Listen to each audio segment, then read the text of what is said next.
Assalamualaikum warahmatullahi wabarakatuh. Pada kesempatan kali ini saya akan membuat tutorial tentang analisis regresi sederhana, dimana untuk memenuhi tugas akhir semester UAS praktikum analisis regresi.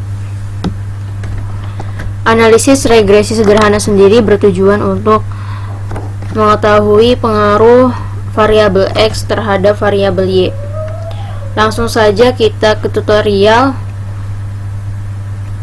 Di sini saya akan menggunakan aplikasi SPSS sebagai alat bantu untuk menghitung datanya. Pertama, di sini saya sudah menyiapkan data, ada 12 data, di mana motivasi belajar sebagai variabel X, hasil belajar sebagai variabel Y.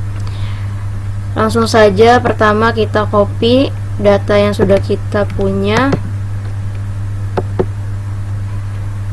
kita masukkan ke SPSS. Nah, ini tampilan SPSS. Pertama kita ke variabel view. Di sini kita ketik namanya, misalkan variabel X, variabel Y. Nah, ditulis di sini namanya tadi motivasi belajar,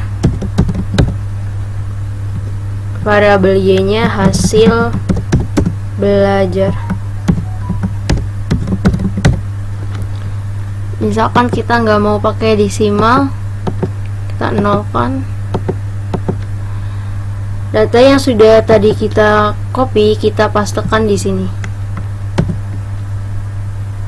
Nah, ini variabel X motivasi belajar, ini variabel Y hasil belajar. Langsung saja kita menganalisisnya. Kita klik analyze, regression, linear. Di sini kita pindahkan variabel X ke independent dan variabel Y dependent. Lalu kita klik OK. Di sini akan muncul hasil regresinya. Nah, bisa dilihat ada hasil regresinya. Untuk interpretasinya saya sudah menyiapkan pembahasannya. Oke, hasil output SPSS yang sudah kita buat. Pertama, untuk variables entered atau removed. Nah, tabel di atas ini, tabel ini menjelaskan tentang variabel yang dimasukkan serta metode yang digunakan. Tadi variabel motivasi itu sebagai variabel independen dan hasil belajar sebagai variabel dependent. Nah, untuk yang hasil output kedua ada model summary. Ini tabel ini menjelaskan besarnya nilai korelasi atau hubungan R, yaitu sebesar 0,782. Yang ini kita dapat dari sini ya, 782. Dan dari output juga diperoleh koefisien determinan atau R square-nya, yaitu 0,611, yang mengandung pengertian bahwa pengaruh variabel bebas atau variabel X-nya, motivasi belajar, terhadap variabel terikatnya, variabel Y, hasil belajar, adalah sebesar 61,1% dari tabel ini. Selanjutnya hasil yang ketiga, tabel ANOVA. Di sini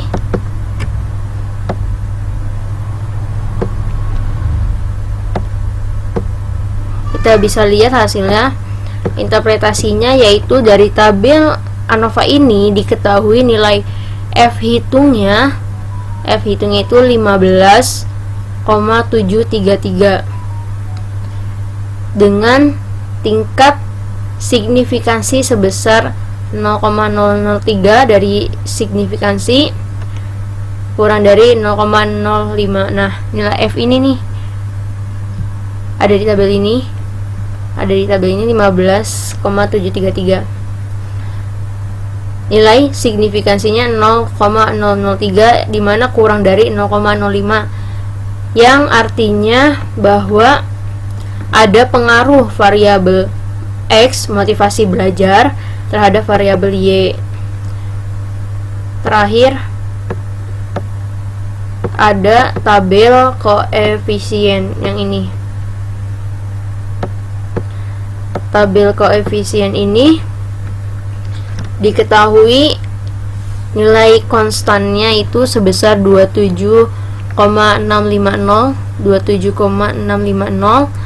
sedangkan nilai motivasi belajar koefisiennya itu 0,789, sehingga diketahui persamaan regresinya dapat ditulis Y sama dengan A itu tadi nilai konstannya 27,650 ditambah B X, B nya itu tadi nilai motivasi belajar 0,789 X. Nah, maksudnya persamaan ini dapat diterjemahkan yang pertama, konstan sebesar 27,650 mengandung arti bahwa nilai konsisten variabel hasil belajar adalah sebesar 27,650.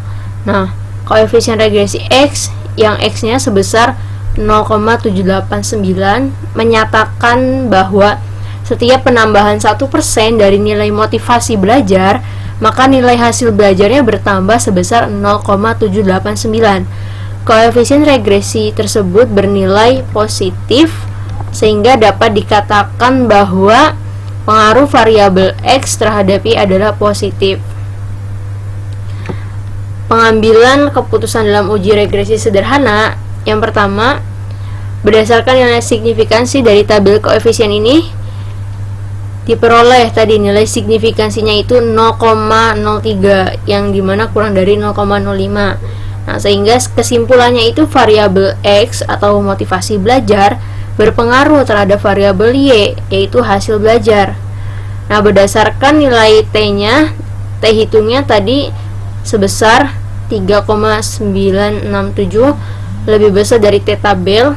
T tabel bisa dilihat dari sini rumusnya 2,228, sehingga dapat disimpulkan bahwa motivasi belajar X berpengaruh terhadap variabel belajar Y. Nah, itu interpretasi dari hasil regresi sederhana yang sudah kita lakukan. Semoga bermanfaat, kurangnya mohon maaf. Wassalamualaikum warahmatullahi wabarakatuh.